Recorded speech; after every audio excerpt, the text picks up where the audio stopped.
Alors, on parle actuellement de la question de l'inhérence concernant les textes sacrés, les Écritures.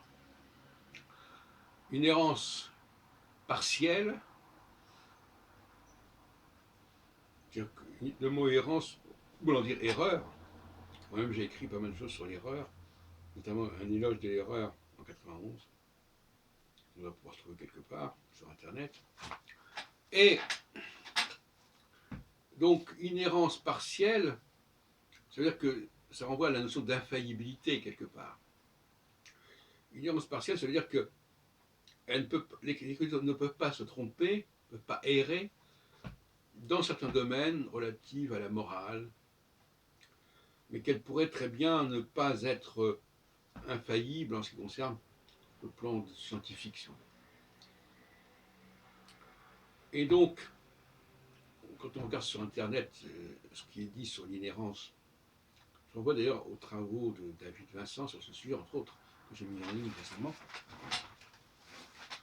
Il semble que l'Église, d'une manière générale, préfère ne pas parler d'une inhérence partielle. Elle préfère une inhérence, une non-hérence totale.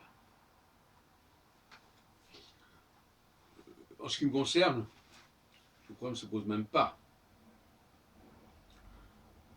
puisque ces textes sont l'expression de plusieurs périodes et de plusieurs points de vue.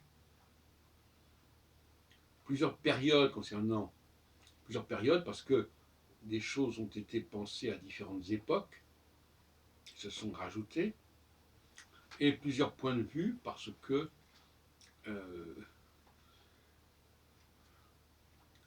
il y a eu des dissensions au sein d'un certain nombre d'églises, mais aussi au sein du judaïsme, notamment c'est un ressort de l'étude des textes prophétiques. On voit bien qu'il y a des attaques internes au sein du monde juif, notamment dans Ézéchiel qui condamne les Israélites, et c'est la fameuse expression écoute Israël qui s'adresse aux Israélites de la part des Judéens par exemple.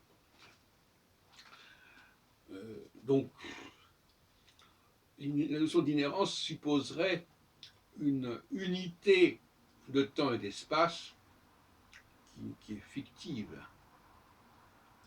On n'est pas dans un même temps dans les évangiles et dans Saint Paul. On passe d'un messianisme limité, encore une fois, on en retrouve la notion de limité. Un messianisme limité à la seule question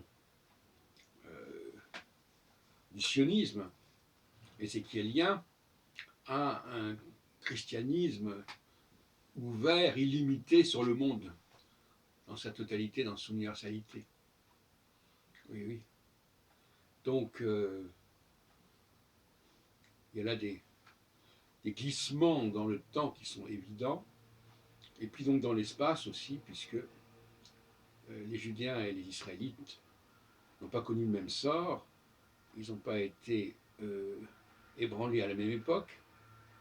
Les Israélites, c'était au 8e siècle, les Judéens, c'était au 6e siècle avant notre ère, etc. etc.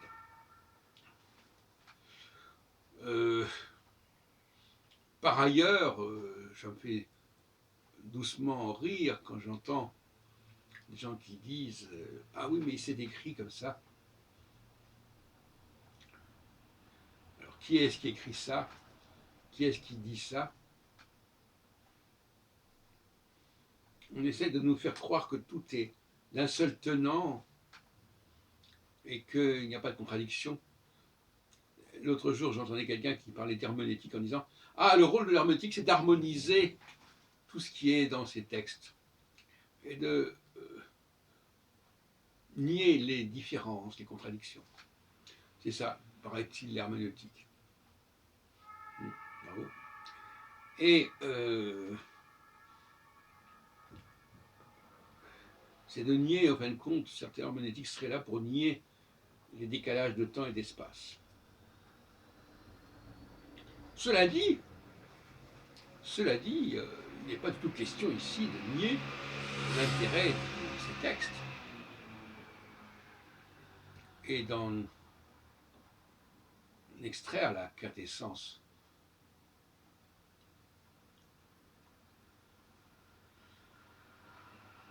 Absolument. Mais bien malin celui qui est capable de le faire. Il faudrait qu'il soit lui-même très inspiré. Le problème est là. Il faut avoir une sorte de grâce pour être capable de discerner le vrai et le faux, le bon grain de l'ivraie.